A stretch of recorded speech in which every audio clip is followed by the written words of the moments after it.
उसी तरह इन काले अंग्रेजों से भी निजात हासिल करने के लिए हमने आंदोलन शुरू कर दिया है। मिशन हमारे शुरू हो चुका है। एक समुदाय विशेष के, एक धर्म विशेष के वो प्रधानमंत्री हैं, हिंदुस्तान के प्रधानमंत्री नहीं हैं। अगर हिंदुस्तान के प्रधानमंत्री हैं तो सबके साथ उन्हें बराबर का सलूक करना चाहिए। हुकूमत ने विश्व हिंदू परिषद और बजरंग दल जैसे संगठनों को सरपरस्ती दे रखी है ताकि मुल्क में अफरा तफरी फैलाए रहे कि विश्व हिंदू परिषद और बजरंग दल पर जब तक पाबंदी नहीं लगाई जाएगी, मोनू मानेसर जैसे हत्यारों को जब तक गिरफ्तार नहीं किया जाएगा, हमारा ये आंदोलन इंशाल्लाह जारी रहेगा। आम हिंदू जिस दिन ठंडे दिमाग से गौर करने लगेगा उस दिन ये पता चलेगा कि देश के लिए सबसे बड़ा खतरा अगर कोई है तो ये तमाम आतंकवादी संगठन है जो लोगों को बहकाने का काम कर रहे हैं और हिंदू समाज को गुमराह कर रहे हैं। हमने जो आंदोलन शुरू किया है, मुल्क में जो बेईमानी की जा रही है, जो नफरत का माहौल बनाया जा रहा है, इसके खिलाफ हमने तिरंगा यात्रा का ऐलान किया था। और आज मुझे बहुत अफसोस इस बात का है कि अगर मैं मुसलमानों का कोई जुलूस निकल रहा होता, दिल्ली तक चाहे मार्च करता, मुझे नहीं रोका जाता, कोई रोकने के लिए आगे नहीं आता। क्योंकि अगर मैं मुसलमानों का जुलूस निकाल कर चलता तो इनको हिंदू मुसलमान करने में बहुत आसानी हो जाती, नफरतें भड़काने में बहुत आसानी हो जाती। लेकिन मैं देश की समस्याएं लेकर, जो ज़मीनी परेशानियां हैं, आम आदमी की जो दिक्कतें हैं, जो नफ़रतें फैलाई जा रही हैं, कत्ल किए जा रहे हैं और खिलाफ कानून तमाम काम हो रहे हैं, संविधान हमारे देश का ख़तरे में है, मनुस्मृति लागू करने की कोशिश की जा रही है, हमारे देश का तिरंगा ख़तरे में है, भगवा लाने की कोशिश की जा रही है। इन तमाम चीज़ों को लेकर हमने तिरंगा यात्रा अपने देश प्रेम की भावना से शुरू करने का इरादा किया था। हमें ज़बरदस्ती इसलिए रोक दिया कि हम एक हाथ में भारत का संविधान और एक हाथ में तिरंगा लेकर सड़क पर निकलना चाहते थे, दिल्ली जाना चाहते थे। ये इन्हें बर्दाश्त नहीं हुआ। अगर हम मुसलमान की हैसियत से जाते तो हमें नहीं रोका जाता, लेकिन देश प्रेमी की हैसियत से, देशवासी की हैसियत से जा रहे थे, इसलिए इन्होंने हमारे साथ ये ज्यादती की है। तमाम ज्यादतियाँ बर्दाश्त करने के बावजूद गैर कानूनी तौर पर मुझे रोका गया है, निरुद्ध किया गया है। मैं कानून का पालन करता हूँ, संविधान का पालन करता हूँ, मैंने इस वक्त बर्दाश्त कर लिया है। लेकिन मैंने आंदोलन शुरू किया है, जैसे अंग्रेज़ों के ख़िलाफ़ हमने जंग लड़ी थी, तमाम हिंदुस्तानियों ने मिलकर जंग लड़ी थी, उसी तरह इन काले अंग्रेज़ों से भी निजात हासिल करने के लिए हमने आंदोलन शुरू कर दिया है। मिशन हमारे शुरू हो चुका है। अभी हमने आप लोगों का अहकामात का पालन कर लिया, लेकिन आगे हो सकता है कि हम असहयोग आंदोलन भी शुरू कर दें। जो कानूनी हमारे हुकूक हैं उन पर अमल करने से हमें कोई नहीं रोक सकता, और संविधान की रक्षा करना हर नागरिक की जिम्मेदारी है। मेरी भी उतनी ही जिम्मेदारी है जितनी डीएम साहब की जिम्मेदारी है या प्रधानमंत्री जी की जिम्मेदारी है।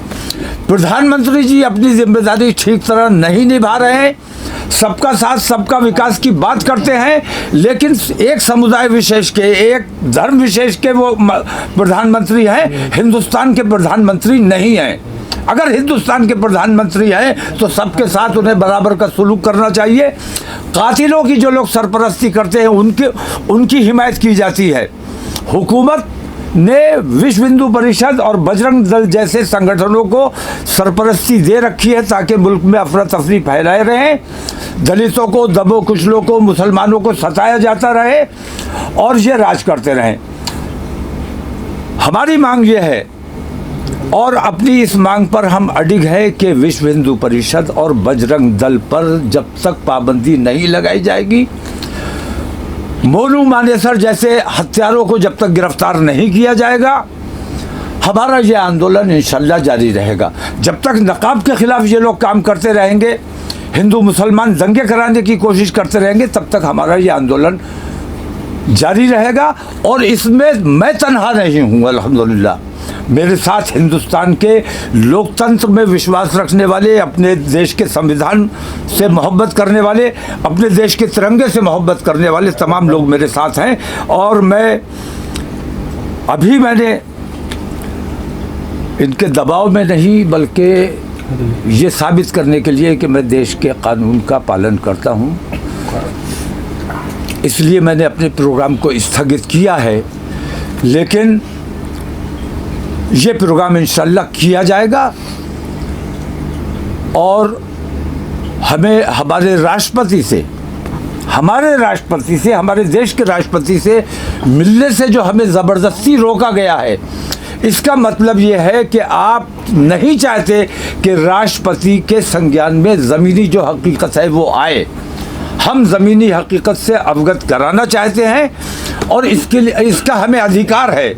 हमें ये जो दमन किया जा रहा है, दमनात्मक कार्रवाई की जा रही है, इसका विरोध हर हिंदू मुसलमान को बराबर से करना चाहिए। वरना आज मुझे दबाया गया है, आज मुझे रोका गया है, कल आपको भी रोका जा सकता है, कल दलितों को भी रोका जा सकता है, बाकी लोगों को भी। देश से प्यार करने वाले तमाम लोगों को ऐसी बेईमान सरकार के खिलाफ मुत्तहिद होना चाहिए और नरेंद्र मोदी की बेईमानियों को अब बर्दाश्त नहीं किया जाएगा। ये हम अज़्म करके खड़े हुए हैं और हमने फ़िलहाल रोक दिया है, लेकिन ये हमारी यात्रा जारी रहेगी। तो साहब, क्या असहयोग की बात कर रहे हैं, किस तरह का असहयोग आंदोलन आप छेड़ने वाले हैं? लॉ एंड ऑर्डर, मैंने कहा जब असहयोग आंदोलन छेड़ेंगे तो पूरी तफसील उसकी बताएंगे। अभी असहयोग की बात नहीं हुई है। असहयोग आंदोलन छेड़ा जा सकता है। जो तरीके हमने अंग्रेज़ों से ग़ुलामी से निजात हासिल करने के लिए इख्तियार किए थे, संविधान ने उन तमाम तरीक़ों का हमें अधिकार दिया है। इन काले अंग्रेज़ों से, नफ़रत की राजनीति करने वालों से आज़ादी हासिल करने के लिए वो तमाम तरीक़े इख्तियार किए जाएंगे। शांतिपूर्वक हमारा तमाम काम होगा। कानून हम किसी भी हालत में अपने हाथ में नहीं लेंगे। जो कानूनी तरीक़ा है, जो शांतिपूर्वक तरीक़ा हो सकता है, वो तरीक़े इख्तियार किया जाएंगे। मौलाना साहब, आपको नहीं लगता कि आप कानून व्यवस्था बिगाड़ने की बात कर रहे हैं? क्योंकि इस तरीके से अगर आपको ज्ञापन ही देना था तो आप 10-11 लोग चले जाते, लेकिन आप जब देश के मुसलमानों से अपील करते हैं तो ऐसे में तो तमाम भीड़ जुटेगी और उसमें कुछ गलत लोग भी आ सकते हैं, जिससे आपकी भी छवि खराब हो सकती है, वो देश में दंगा फसाद कर सकते हैं। बहुत सी यात्राएं निकलती हैं, रथ यात्राएं निकलती हैं, उन पर तो पाबंदी नहीं लगाई जाती। मेरे निकलने से माहौल ख़राब होने का अंदेशा है। मुझ में ऐसे कौन से सींग लगे हुए हैं कि मेरे निकलने से आपको अंदेशा है और बाकी रथ यात्राएं निकले, मुसलमानों पर हमला करने के लिए तमाम लोग निकले, इकट्ठे होकर निकले। वैलेंटाइन डे पर लड़कों और लड़कियों को मारा पीटा जाए, ये बजरंग दल वाले गुंडे और विश्व हिंदू परिषद वाले गुंडे आतंक फैलाते रहे, उससे माहौल बिगड़ने का अंदेशा नहीं होता है। हमारे शांतिपूर्वक यात्रा करने से माहौल बिगड़ने का अंदेशा होता है। आज आपको रोका गया, वजह क्या बताई गई? वजह तो ये सवाल तो आपको हुकूमत से करना चाहिए, प्रशासन से करना चाहिए। इस वजह सिर्फ इतनी है कि अच्छी बात, बेईमानी की मुखालफत इन्हें बर्दाश्त नहीं है, क्योंकि ऊपर से नीचे तक सारे के सारे बेईमान बैठे हुए हैं जो धोखा देकर, झूठ बोलकर, बेईमानी करके हमारे देश की सत्ता पर काबिज हो गए हैं। हम अपनी राष्ट्रपति को अपनी शिकायत करने अगर जा रहे हैं, इसमें किसी को क्या दिक्कत हो सकती है? और उन लोगों ने मुझे रोका है जिन्हें दिक्कत हो सकती है। मैं राष्ट्रपति से ये आशा करता हूँ, मुझे पूरा यकीन है, एक तो चूंकि वो महिला हैं, उनके दिल में हमदर्दी का जज्बा बाकियों के मुकाबले ज़्यादा होगा, ममता का जज्बा होगा, और वो संवेदना के साथ, पूरी हमदर्दी के साथ हमारी बात सुनेंगी भी और मुझे यकीन है कि उस पर अमल भी करेंगी। इसीलिए मुझे रोका गया है कि मैं अपनी राष्ट्रपति तक ना पहुंच सकूं। आपने पिछले दिनों प्रेस कॉन्फ्रेंस में मुस्लिम राष्ट्र की बात की थी कि ऐसा नौजवान कर सकते हैं, आपके खिलाफ केस दर्ज हो गया। जो हिंदू राष्ट्र की बात करते हैं, सवाल दुरुस्त कीजिए। मैंने ये नहीं कहा था कि मुझे मुस्लिम राष्ट्र चाहिए या मुस्लिम राष्ट्र बनना चाहिए।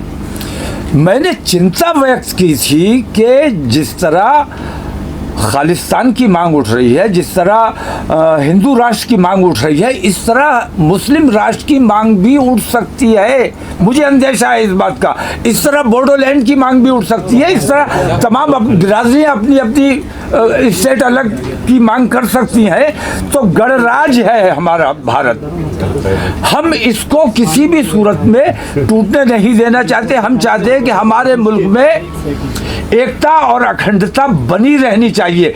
एक और बंटवारा हमारे मुल्क का हो, ये मैं किसी भी कीमत पर बर्दाश्त करने के लिए तैयार नहीं हूँ। आज मैंने ये बात कही जिसको गलत तरीके से पेश किया गया। आपके खिलाफ केस दर्ज हो गया और दूसरे लोग हैं जो दिन रात हिंदू राष्ट्र की बात करते हैं, उनके खिलाफ कोई कार्रवाई नहीं की जाती।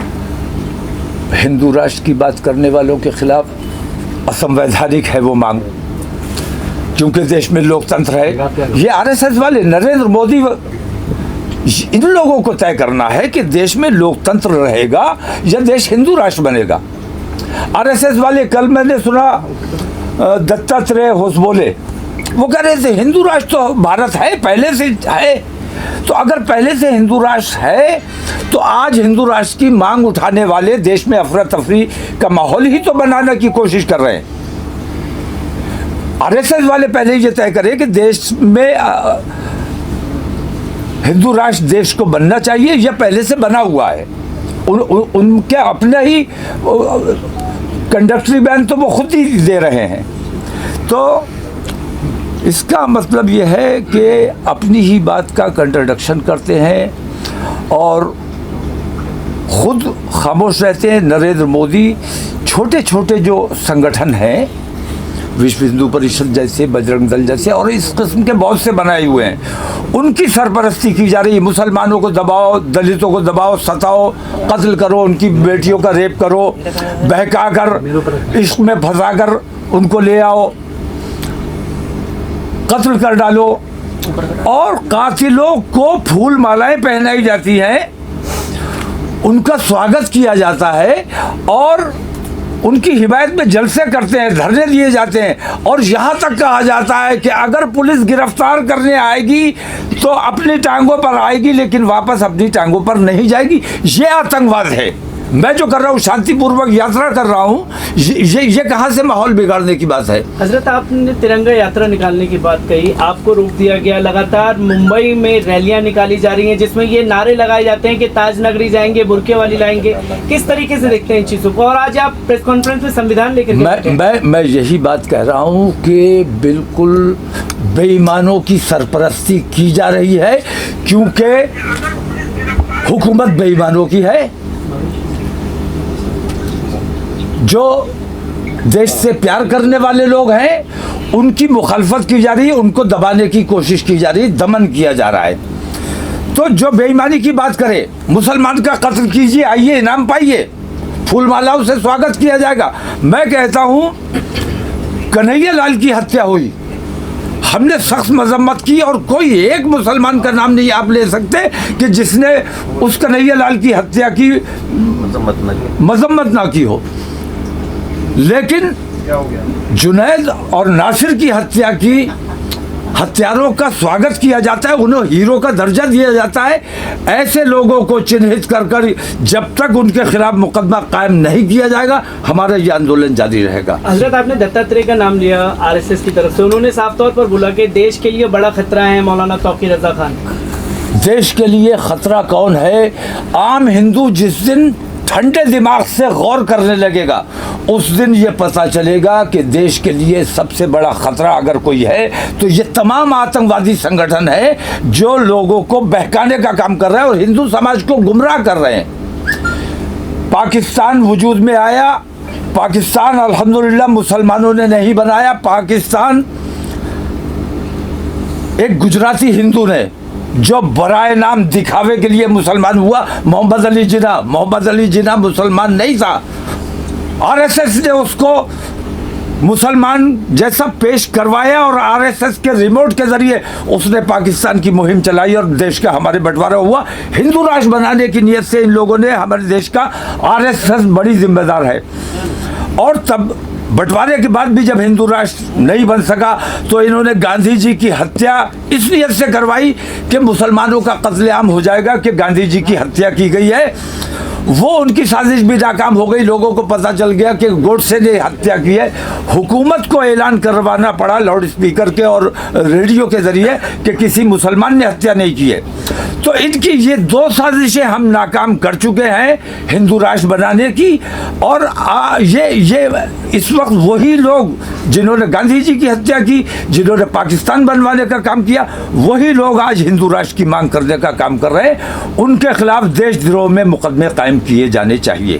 सर, आपने एक बयान दिया कि जिनमें हिंदू थे, तो इसका क्या सोर्स है? सोर्स आप देखिए, तारीख मौजूद है जी, तारीख मौजूद है। आप देखिए, आप पढ़ेंगे सब पता चल जाएगा आपको। मैं इल्जाम नहीं लगा रहा हूँ जी, मैं तारीख में जो मौजूद है वो बता रहा हूँ।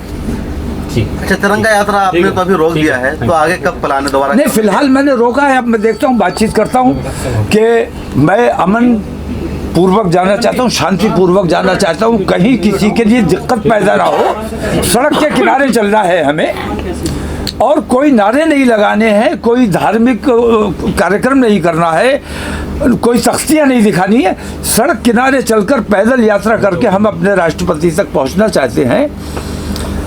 तो मैं इन लोगों से बात करूंगा कि इसमें आप लोगों को क्या दिक्कत है। हो सकता है मैं समझाने में कुछ नाकाम रहा हूं, ये इन लोगों की समझ में ना आई हो बात, इसलिए रोका है मुझे।